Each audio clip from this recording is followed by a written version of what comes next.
ஒரு திரைப்படம் ஓடிடியில் வெளியாச்சு வச்சிங்களேன், அன்றைக்கி நைட் ட்வீட் வரும் பாருங்கள். என்ன தெரியுமா வரும்? பொட்டி வந்துடுச்சு. என்ன பொட்டி தெரியுமா? ஹெச்டியில். இதுவரையும் பார்த்தது தேட்டர் பிரிண்ட்டுப்பா, இப்போ நான் வந்து டெலிகிராமில் போட்டேன், வா என்னோட டிஎம்க்கு அப்படின்னு ட்வீட் வருது. தைரியமா அந்த ட்வீட்டில் பார்த்தீங்கன்னா அவன் சொல்கிறான், டிஎம்ல வா என்னோட டெலிகிராம் ஆப்புக்கு வாடுறான். டெலிகிராம் உள்ள போனால் வந்து ஹெச்டியில் எல்லாருக்கும் ட்ரான்ஸ்ஃபர் பண்ணுறான். ஏன்னா பேப்பரில் யாரும் பார்க்குறதே இல்லை, ஹெச்டியில் ஃப்ரீயாக பார்த்துட்டான்ல. அவன் டவுன்லோட மொபைல் பண்ணிவிட்டு அவ்வளோதான், மொபைல் வச்சுட்டு காரில் போகும்போது பார்த்துக்கிட்டு இல்லை எங்கேயாவது போகும்போது பார்த்துக்கிட்டு படத்தை முடிச்சிடுறாங்க. அது எதுக்கு பேப்பரில் உட்காந்துட்டு நான் ஓடிடியில் உட்காந்து அமேசானில் உட்காந்துட்டு நெட்ஃப்ளிக்ஸில் பார்க்கணும், இல்லை இதில் பார்க்கணுன்னா மணலில் வந்துருச்சு. ஆகால பார்க்கணும், ஏன் வந்து டென்ட் கோட்டாவில் பார்க்கணும். சன்னெக்ஸ் இப்போ பேப்பர் வியூ கொடுக்குறாங்க, அதுவும் அதே தான். சன்னெக்ஸில் வந்தோடனே மறுநாள் டிவி டவுன்லோட் பண்ணி போட்டுறான்.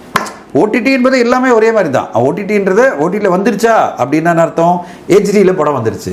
டவுன்லோட் பண்ண உடனே டவுன்லோட் பண்ண ஊருக்கெல்லாம் ஷேர் பண்ண லட்சக்கணக்கான பேர் பார்த்துட்டோம். இவர் சோசியல் சர்வீஸ் பண்ணுறது. சந்தோஷம் என்னென்னா அவன் வந்து ஹெச்டியில் டவுன்லோட் பண்ண முடிஞ்சுது அவனால், அவன் அதை ஊருக்கெல்லாம் ஷேர் பண்ணுறான். அவன் வந்து இதனால் எந்த ப்ரொடியூசர் பாதிக்கப்படுறாருன்னு பற்றி கவலையப்படுறது கிடையாது.